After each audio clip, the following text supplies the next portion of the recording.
This video will detail patient registration and basic scanner operation. So to register a patient, up here in the menu, you'll click on Patient Register. You'll see many fields. The ones we are most concerned about are the bolded terms, so last name, patient ID, date of birth, sex, height, weight, and patient position. Focusing on the bolded terms, we'll start with last name. This is where you'll put your subject ID. You'll keep your first name and title blank, and then typically you'll also put your subject ID under patient ID. So this is the field that shows up in the DICOM server. If you don't put anything in the patient ID field, it'll auto-populate a randomized number, usually starting with the date and the time. Moving on, for date of birth, since we don't want any identifying information, you can either put the first of the month in which you're scanning, or you can put the participant's age and the date of birth will auto-populate. Sex is biological sex, male, female. In my case, I'm scanning a phantom, so I will put other, height and weight. And then patient position is head first supine. This is essentially head first on your back. Two other fields which aren't bolded but are also important are the referring physician field. This is going to mirror your DICOM path for your project or your PI folder. I'm putting nothing here since this data doesn't really need to go to any specific folder. And also the operator field. This is where you'll put the initials of the users who are going to be operating the scanner. Once you're done, you'll move on and click the exam button. Here we have the patient confirmation window. This just highlights some of the information that you've already filled out and also allows you to choose your study information. So here we have a list of all of the different folders on the scanner, which hold various projects and protocols. So I will be doing using a test protocol. So in order to first you find your PI or your project, click the little arrows, and as you can see, they will open up to various other folders. I'm going to be using a test protocol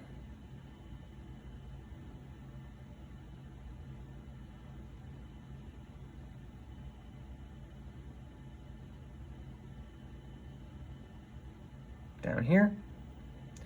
So we have some other information here, study description, also body part and laterality. So this is important to select brain. And once you have selected the protocol you would like and the body part and laterality, go ahead and click confirm. Now, as you can see, a couple scans have been loaded into the queue. And now we can commence scanning. All right, so we have sequences loaded into the queue. And in order to start the first sequence, we're gonna go ahead and click on this green play button with a little continue note down there. And as you can see, the localizer scan, which is the very first one, has a green outline, which means that it's was selected, and also this is the scan that's currently being commenced. If you can notice, if you click onto another scan, you highlight another sequence, it's blue, but the localizer sequence stays green. That means that this is the sequence that the scan is about to run or is currently running. So because this sequence has this little play button icon, it means that a continue screen will pop up before the sequence starts. So we're gonna go ahead and click continue, and we are scanning. So a little note down here on the left.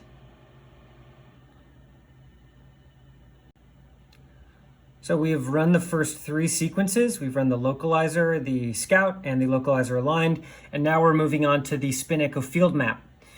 Now, this little shovel person icon, this means that there's something to do, there's something that needs to be done before this sequence can continue.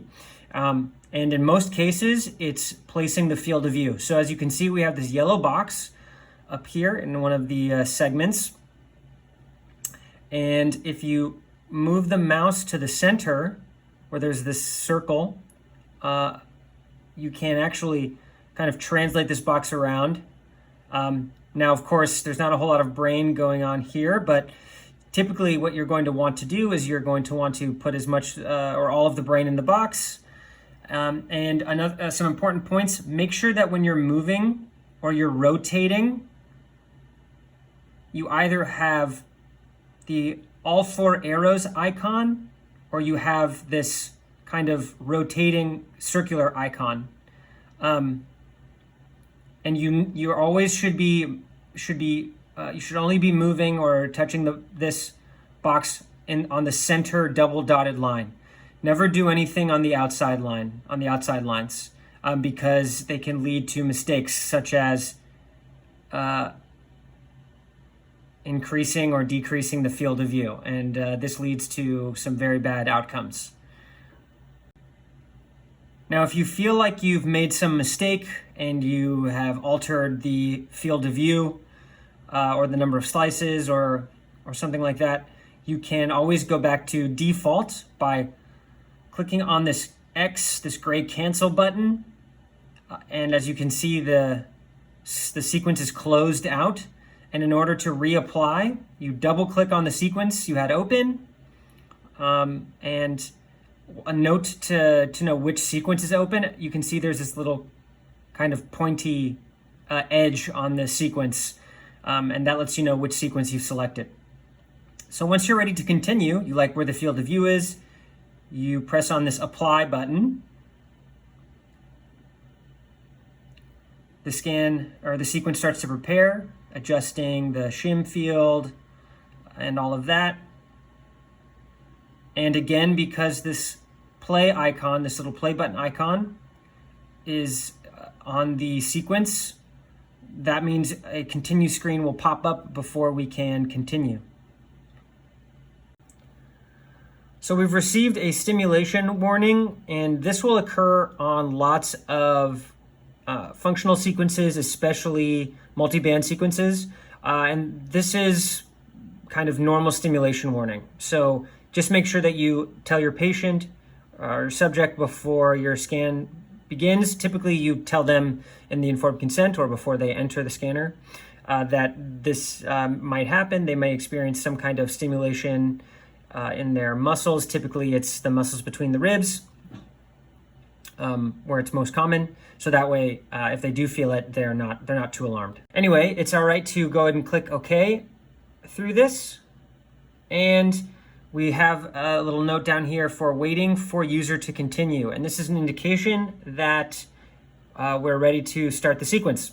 So we have this exam paused continue screen, and we can go ahead and press continue, and we are scanning. As you can see down here, the field map is scanning, and it moves on to the next sequence automatically because the field of view is placed automatically based on the previous field of view. And now the sequence that is currently open is the fMRI resting AP sequence. All right, so just like our first example, we have the field of view open due to this little shovel person icon. And so we're ready to apply our field of view. Let's say we like where it's currently set. So let's go ahead and click on the check to apply. And a couple things are happening here. Again, notice the color change, right? So the resting state fMRI rest AP sequence is green, meaning that this is the sequence that the scanner is about to run. We also have our continue screen, our continue box up here. So once we're ready, we want to make sure we tell our participant that the scan is about to begin. So we can go ahead and continue through. And a couple things to notice. We have our scanning countdown. There's a timer down here. And so this will count down from the length of the sequence all the way to 0, essentially. And there's also kind of a corresponding visual aid. This is a little pie chart that will fill up as the sequence goes on. So you kind of a visual representation of how much time is remaining. So something that pops up automatically with these sequences is the inline display. And what this does is this will give you kind of volume by volume updates in this this window right here. So if you want to look at participant movement or data quality or anything like that, the inline display is a pretty good indication. And oh no, let's get it back. And as you can see in the upper left-hand corner, it has the subject ID, and it also has the volume, just cycling through volume by volume. All right, so let's go through a couple different operational things that might happen. So let's say your subject squeezes the emergency squeeze ball, and you need to stop the sequence in order to talk to them. There's this very apparent red stop button right here, and pressing on this stop button will just do as it says. It will automatically stop the scan. So if you want to rerun the sequence that you had to stop short, you can actually and here's this little thunderbolt icon. This is an icon that means that the sequence was stopped by the user, right? So you can actually click on the sequence that was stopped and drag down right below it, and it will actually copy the field of view placement and all of the parameter changes that you may have made, and you're able to open the sequence by double clicking it, and you can just rerun the sequence all over again. So it's kind of a useful drag and drop feature. So let's say you wanted to grab a different sequence from another protocol folder, or the sequence you wanted to run suddenly disappeared. If you navigate over here, oh, where's the mouse? All right, so here we have the program card, and automatically will open the protocol folder that you selected during your confirmation on your confirmation page. So here you have a bunch of different sequences in this folder. Initially, they will all be loaded onto the queue after you confirm, but if you wanted to drag them individually, you can click on a sequence and you can, hold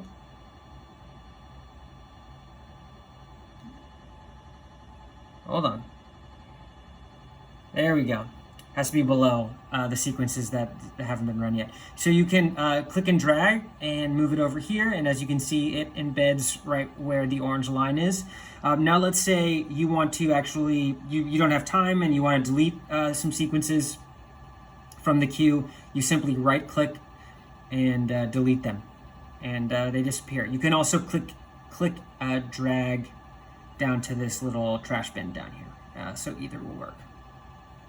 Down towards the bottom of the screen are a couple notes and or messages and icons. So here is a little kind of message board.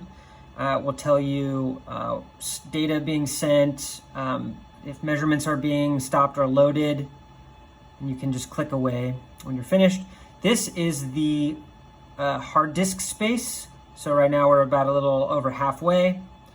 This little waveform icon will actually give you scanner notes. So this will give you some text or information. If there's an error, you'll see either a yellow, which means there's a soft warning, or a red line across this waveform. Red line means that there's a hard warning, meaning that the scanner won't run anymore.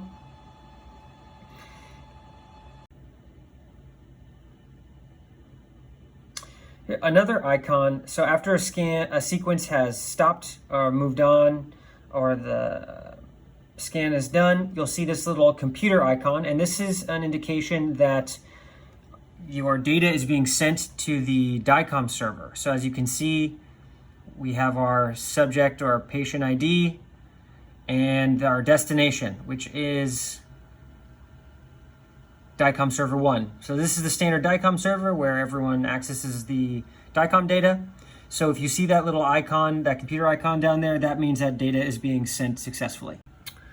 I wanted to show an example of a different type of field of view. So the previous examples were for spin echo or functional sequences, and those were kind of thinner rectangular fields of view. This is a 3D anatomical sequence, and as you can see, it's a big box.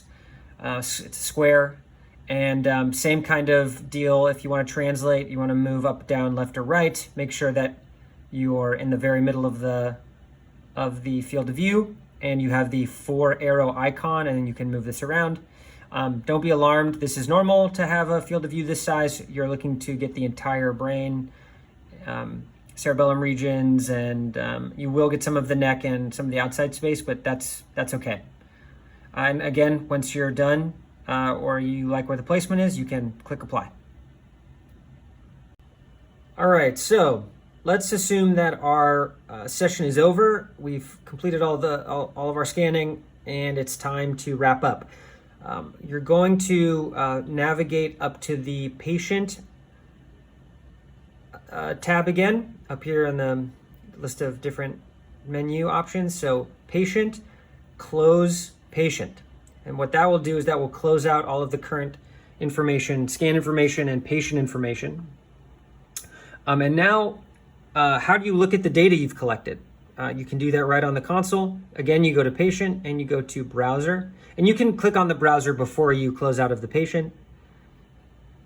And we click on, so the way that this works is your data will always be at the very top. The top subject ID is the data that was most recently collected. And same with if there's multiple data files or folders within this one subject ID, then the most recently collected will be at the top. So here we have the HCP public protocol, which is the protocol that we were running. And if you scroll down, there's a list of all of the sequences that we ran. Now, what if we want to look at some data? So let's say we want to look at this resting state. What we want to do is we want to load it into the viewer, okay? And in order to do that, we have this icon that says load to viewing. So we want to go and click on that. And then we want to go to the viewing tab. And as we can see, our resting state data has been loaded. And again, we can scroll through all of the different volumes of the resting state data. And you can do this with all of the sequences that you collect. Now, once you're finished looking at this data, you please close out the data file, and you can do that by clicking on this little icon down here that says close patient.